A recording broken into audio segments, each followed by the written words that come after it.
आज शनिवार का दिन है।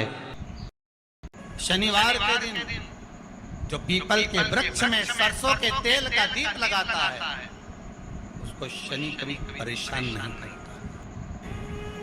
इत्र का जल, पीपल की जो जड़ होती है उसमें इत्र का पानी, थोड़ा सा जल उसमें थोड़ा सा इत्र का भाग हो महाराज, और आप भगवान पीपल देव पिपलेश्वर महादेव का स्मरण कर कर पीपल की जड़ में अगर जल चढ़ा रहे हैं और मान लो शरीर में कोई कष्ट हो गया है, शरीर में कोई रोग हो गया है, कोई मालूम पड़े ये हाथ 4 दिन से दुख रहा है या 4 दिन से ये नस दब गई है या ये कमर दर्द रही है, तो आप 2-4 दिन कर देते। कलश के अंदर जल में इत्र का थोड़ा सा भाग, पीपल की जड़ के नीचे आप उसका सिंचन करिए पिपलेश्वर महादेव के नाम से। उस जल को थोड़ा सा भाग लेकर आ जाओ उसी में से जो चढ़ाया है, और उस स्थान पर जहाँ कष्ट है उसको लगाना प्रारंभ करो। फिर आप भोलेनाथ तुम्हारी नहीं सुन रहा है तो 1 लोटा जल, 1 दुर्वा और 1 बेलपत्र, ये 3 चीजें लेकर जल जब चढ़ाओ तो पहले गणेश जी का स्थान, फिर कटी भाग, फिर शिवलिंग। समझ में आ गया? गणेश जी का स्थान, कटी भाग जलाधारी, फिर शिवलिंग। दुर्वा गणेश जी के स्थान पर समर्पित कर दो और बेलपत्री अशोक सुंदरी वाली जगह पर समर्पित कर दो। ये 3 चीजें अगर आप 2 हफ्ते में, 1 महीने में अगर एक बार भी अगर करते हो तो देवाधिदेव महादेव आपकी मन की कामना पूर्ण जरूर करते।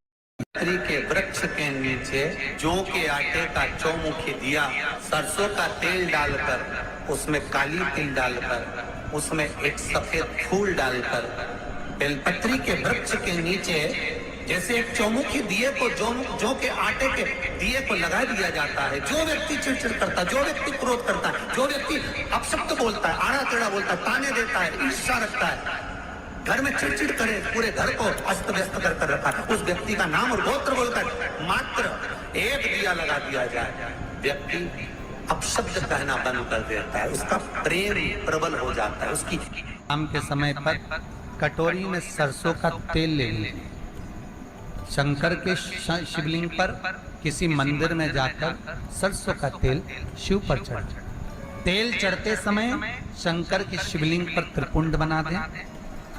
ये 1 उंगली, चीटी उंगली के पास वाली उंगली शंकर के शिवलिंग पर टच कर रखें और अपनी मनोकामना पूर्ण कर बाबा विश्वनाथ पूरा करता है। भगवान शंकर के द्वार पर स्वयं मान लो कोई ना कोई एक बहुत बड़ा दुख आकर टिक गया हो और वो दुख हट ना रहा हो तो कृष्णेश्वर महादेव का स्मरण कर कर यदि पीपल के वृक्ष के नीचे बस केवल हृदय से कृष्णेश्वर का जप कर कर, कृष्णेश्वर नाम का उच्चारण कर कर एक 4 व्यक्ति का दीपक यदि पीपल के वृक्ष के नीचे प्रज्वलित कर दिया जाए प्रदोष के दिन, तो वो भारी से भारी दुख भी केवल 7 दिन के अंदर कट जाए।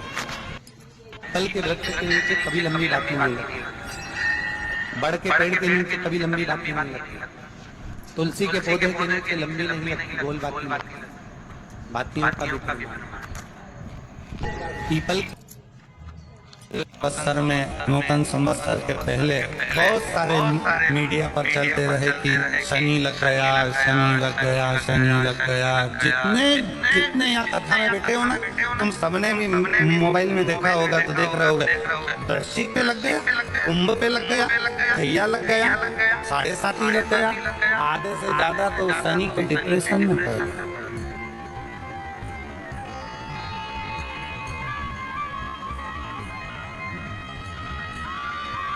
अरे भाई, शिव महापुराण की कथा को उठाकर देखिए, दुनिया के लोगों को शनि लगता है, शनि को शंकर लगता है।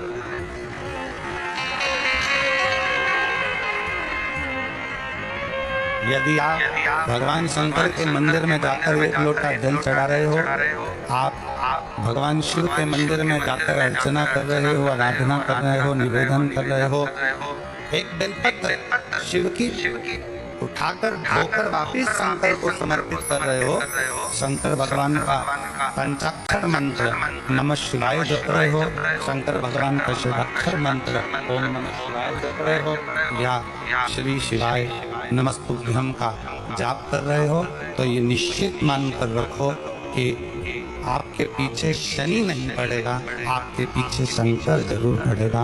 और शंकर जब हमारे पीछे पड़ेगा तो हमारा उद्धार महाराज का भी पांव टूट गया था। टूटा था क्यों टूटा था? जब अपनी माता संध्या को लात मारी, शनि महाराज ने लात मारी तो पांव टूट गया। शनि महाराज की आंख में आंसू, देवर्षि नारद के पास आ, नारद जी मेरा पांव टूट गया, मैंने अपनी मां को लात मारी। नारद जी बोले तू तो द्रोषी, तूने अपनी माता को लात मारी, कुछ कर। कोई देवता नहीं अपनाया तब भगवान नारद जी ने कहा शंकर जी के शिवलिंग की स्थापना कर, उसकी पूजन कर। जहाँ काशी विश्वनाथ के मंदिर आप लोग जाते हो, जिस विश्वनाथ का दर्शन करते हो, ये काशी का विश्वनाथ का प्राण प्रतिष्ठा शनि महाराज ने करी थी। शनि महाराज के हाथ का शिवलिंग है और शिवलिंग की स्थापना कर शनि महाराज ने भगवान शंकर से मांगा, शिव जी प्रकट हुए, मांगो शनि तुमको क्या चाहिए? शनि महाराज ने कहा मेरा पांव टूट गया, आप कृपा करिए। भगवान शंकर ने कहा शनि तूने मेरा भजन करा है, जा तेरा पांव तो टूटेगा पर पांव में थोड़ी लचकता तेरी बनी। दुनिया के लोगों को शनि लगता है और शनि को शंकर लगता है कि काशी विश्वनाथ का नाम लेकर एक काजल की डिब्बी को लीजिए। अगर किसी को शनि लग गया हो, कोई प्रॉपर्टी का काम कर रहे हो, कोई व्यापार करते हो और व्यापार नहीं चल रहा, बहुत अड़चने आ रही है, कोई ना कोई परेशानी पे परेशानी आ रही है, एक काजल की डिब्बी लो, काजल की डिब्बी लो, काशी विश्वनाथ का नाम लो और 21 बार उतारो और उतार कर किसी पेड़ के नीचे तक खड्डा खोद कर उसको दबा दीजिए। आपका काम यूं सफलता की ओर बढ़ना चालू हो जाएगा। शनि की कुदृष्टि समाप्त। 7.5 एक एक पल, एक एक घड़ी, एक एक समय, एक एक नक्षत्र का शिव महापुराण में वर्णन है। यहाँ तक शास्त्र कहता है कि पीपल के वृक्ष की जब भगवान शिव रचना करे, पीपल के वृक्ष की जब रचना करी गई तो उस पीपल के वृक्ष में भी कौन सा समय किसका है, ये शिव महापुराण वर्णन करती है। सुबह 4 बजे से लेकर 7:30 बजे तक पीपल के वृक्ष में ब्रह्मा जी का वास होता है। 7:30 बजे से लेकर 10:30 पौने 11 बजे तक पीपल के वृक्ष में भगवान विष्णु का वास होता है। 10:30 बजे से लेकर पीपल के वृक्ष में 11:30 बजे तक पितरों का वासा होता है। 11:30 बजे से लेकर 12:30 बजे तक पीपल के वृक्ष में आहूतों का वासा होता है। 12:30 बजे से लेकर शाम को 4 बजे तक पीपल के वृक्ष में वासुकों का वासा होता है। 4 बजे से लेकर शाम को 7:30 बजे तक पीपल के वृक्ष में शंकर का वासा होता है। 7:30 बजे से लेकर 9:30 बजे तक पीपल के वृक्ष में कुबेर का वासा होता है। 9:30 बजे से लेकर फिर कुबेर के वृक्ष में अन्य देवों का वासा चालू हो जाता है। इसलिए हमारा हिंदू धर्म कहता है, हमारे शास्त्र कहते हैं कि पीपल के वृक्ष को जब पूजा जाता है, पीपल के वृक्ष की जब पूजन करी जाती है तो सुबह 10:30, 11, ज्यादा से ज्यादा 11:30, ज्यादा से ज्यादा 12, उसके पहले पीपल के वृक्ष की पूजन कर लेना चाहिए। क्यों? क्योंकि 11:30 बजे से लेकर 12:30 बजे तक पीपल के वृक्ष में पितरों का वासा रहता है, आहूतों का वासा रहता है, फिर वासुकों का वासा। पितर किसको कहते हैं? महाराज जो पूरी उम्र लेकर चले गए और उनके भीतर अभिलाषा बहुत थी, मैं ये भी करना चाहता हूँ, मैं ये भी करना चाहता हूँ, वो पितर हो जाते हैं। आहूत किसको कहते हैं? जिस माता के गर्भ में बच्चा जन्म ले और मर जाए, या 6 महीने का गर्भ धारण करने के बाद अवर्षण हो जाए, जीव पड़ने के बाद 6 महीने के बाद अगर बच्चा गर्भ में भी शांत हो जाता है, कुंवारी अवस्था में शांत हो जाता है, जिसका विवाह नहीं हुआ ऐसा बच्चा जब शांत हो जाता है, अधोगति में कोई मर जाता है, सुसाइड कर एक्सीडेंट में किसी भी रूप में मर जाता है, तो वो आहूत कहलाता है। और बहुत ध्यान देना सा, शिव महापुराण की कथा कहती है पितरों को भाग मिलता है, इसलिए पितर तृप्त रहते हैं। नारायण ने बोला लक्ष्मी आज शनिवार का दिन है, जिस दिन अपन इस दरिद्रता से मिलने के लिए पीपल के पेड़ के नीचे आए हैं। हिंदू धर्म में ये दिन पीपल के वृक्ष के लिए पूजनीय होगा। जो भी शनिवार के दिन पीपल के वृक्ष की पूजन करेगा, दूध चढ़ाएगा या मिष्ठान का भोग लगाएगा, लक्ष्मी और नारायण उसके घर में प्रवेश कर जाएगा। लक्ष्मी और नारायण उसके घर में प्रवेश करेगा, इसलिए नियम बनाया। कौन से दिन का? शनिवार। लक्ष्मी जी बोली नारायण आपने तो एक दिन का वार लिख दिया, शंकर जी ने 7 वार बनाए हैं, रविवार सोमवार मंगल बुध गुरु शुक्र और शनि, ये शिव जी ने बनाए। अब एक दिन आपने अपना बना लिया, बाकी के दिन अगर कोई इस पीपल के वृक्ष के नीचे आएगा और यहां तो दरिद्रता बैठी है तो उसका क्या होगा? भगवान नारायण बोले सुन दरिद्रता, तेरे से एक विनती है, अगर कोई भी मनुष्य इस पीपल के पेड़ के नीचे अगर 7 दिन में आता है और उसके हाथ में अगर कोई सामग्री होती है तो तू उसके घर में प्रवेश नहीं करेगी। नियम है पीपल के वृक्ष का, या तो पानी का लोटा लेकर जाओ, कुंकू का चोपड़ा लेकर जाओ, शक्कर लेकर जाओ, या पेड़ के नीचे चींटी को डालने के लिए आटा ले जाओ, पर खाली हाथ पीपल के वृक्ष के नीचे कभी मत जाओ, कभी नहीं जाओ। खाली हाथ जाओगे तो दरिद्रता तुम्हारे घर में प्रवेश करेगी। दरिद्रता उठकर खड़ी होकर बोली नारायण तुमने अपनी मनमानी करी है, एक दिन मुझे भी मेरा चाहिए। भगवान ने कहा बोल कौन सा दिन चाहिए? दरिद्रता कहती है रविवार के दिन इस पीपल के वृक्ष के नीचे मैं दिन भर नृत्य करूं, इसमें रहूं, और जो यहां आए रविवार को मैं उसके घर में प्रवेश करूं। भगवान ने कहा ठीक है। दरिद्रता रविवार का दिन एक ऐसा दिन रहेगा जिस दिन तू इस पीपल के वृक्ष के नीचे नृत्य करेगी और जो आएगा इस पीपल के वृक्ष के नीचे तो उसके साथ प्रवेश करेगी। मैंने तुझे वर दिया। इसलिए हमारे यहाँ केवल पीपल का वृक्ष अगर दीवार में भी लग जाता है ना, किसी की फैक्ट्री की दीवार में, किसी के घर की दीवार में पीपल का वृक्ष अगर लग जाता है, पीपल का पौधा लग जाता है, उसको कितना भी तोड़ लो वो वापस लग जाएगा, फिर तोड़ोगे फिर लग जाएगा। अगर पीपल के पौधे को तोड़ना है तो केवल रविवार का दिन एक नींबू, एक मिर्ची और बमूल का कांटा, ये 3 चीजें रखने के बाद में आधे घंटे बाद रविवार के दिन पीपल के पेड़ को उखाड़ कर फेंक दो। दूसरी बार कभी पीपल दीवार में लगता ही नहीं है, कभी नहीं लग सकता। केवल एक रविवार का, केवल एक संडे, इतवार का।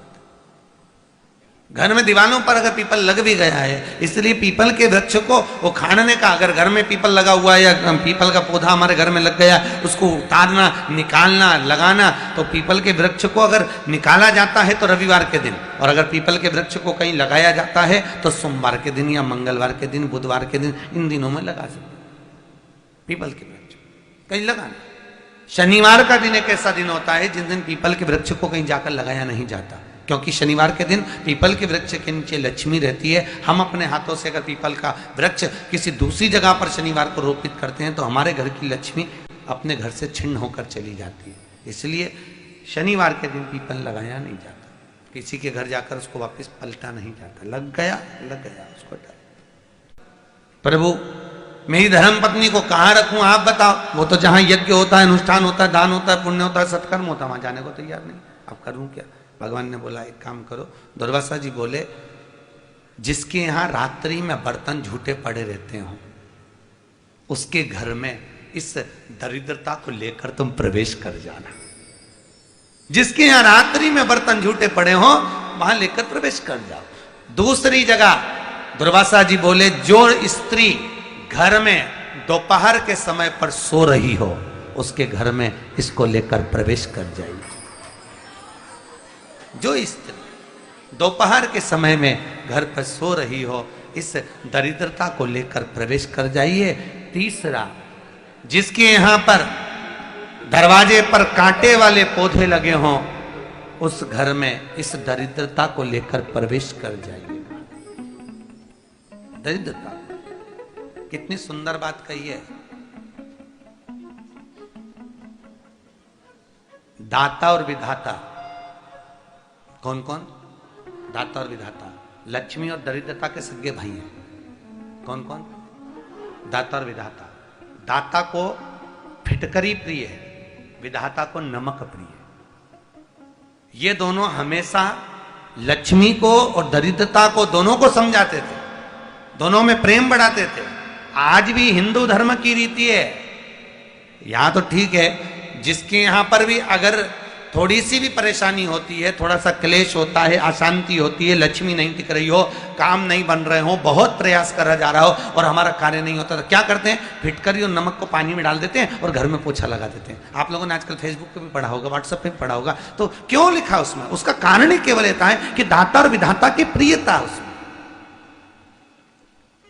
माता ख्याति के जो 4 बच्चे हुए, इसमें जो 2 लड़के हैं, दाता और विधाता, उसकी प्रियता उसकी पूर्णता उसमें। अब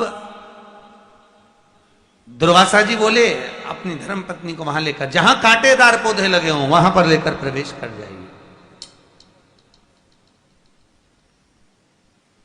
कांटेदार पौधों में उस दरिद्रता का निवास हो गया। कितना विचित्र कथा यहां वर्णन करी है।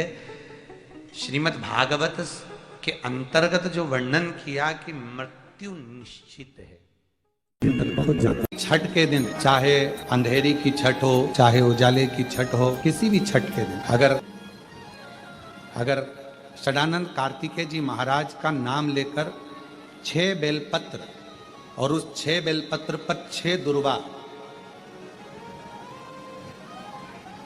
6 पुष्प, 6 अक्षत के दाने रखकर षडानंद कार्तिकेय बाबा के स्मरण कर कर शिवलिंग की जो जलाधारी है, उस जलाधारी पर जहाँ अशोक सुंदरी का स्थान है, उसी के पास में कार्तिकेय जी का स्थान है।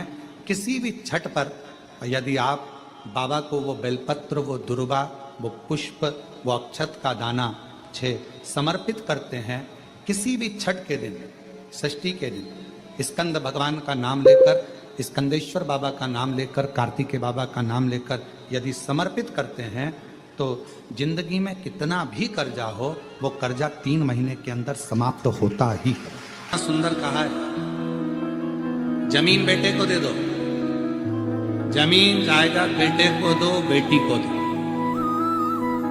गाड़ी भी बेटा बेटी को दे दो, सोना चांदी भी बेटा बेटी को दे दो, गाड़ी बंगला भी बेटा बेटी को दे दो, जमीन बेटा बेटी के नाम कर दो, गाड़ी बेटा बेटी के नाम कर दो, बंगला बेटा बेटी के नाम कर दो, सोना चांदी बेटा बेटी के नाम कर दो, पर निवेदन है इस जीवान को, जिह्वा को शिव के नाम करो। ये जिह्वा, ये जीवान, ये जिह्वा जितना शिव का भजन करेगी, ये जिह्वा जितना शंकर का नाम लेगी, तुम्हारे अंत समय में, तुम्हारे दुख की घड़ी में, तुम्हारी तकलीफ की घड़ी में वो कोई नहीं आएगा, तब ये शिव आकर खड़ा। 3 चीजें हैं। दुख आता है तो वो दुख पीछे की ओर दिखाता है। जिंदगी में दुख आया तो उस दुख ने हमको पीछे का रास्ता दिखाया। पीछे की याद आती, पूर्व की याद आती। चिंता जब आती है तो वो पीछे नहीं दिखाती, वो हमको अपने आसपास में दिखाने का प्रयास करती। पर जब शिव महापुराण की कथा कहती है कि विश्वास जब दिल में आता है, भरोसा जब हृदय में आता है, तो वो पीछे का नहीं दिखाता, वो आजू बाजू का नहीं दिखाता। विश्वास जब दिल में आता है तो वो आगे का रास्ता दिखाता है। 3 चीजें हैं।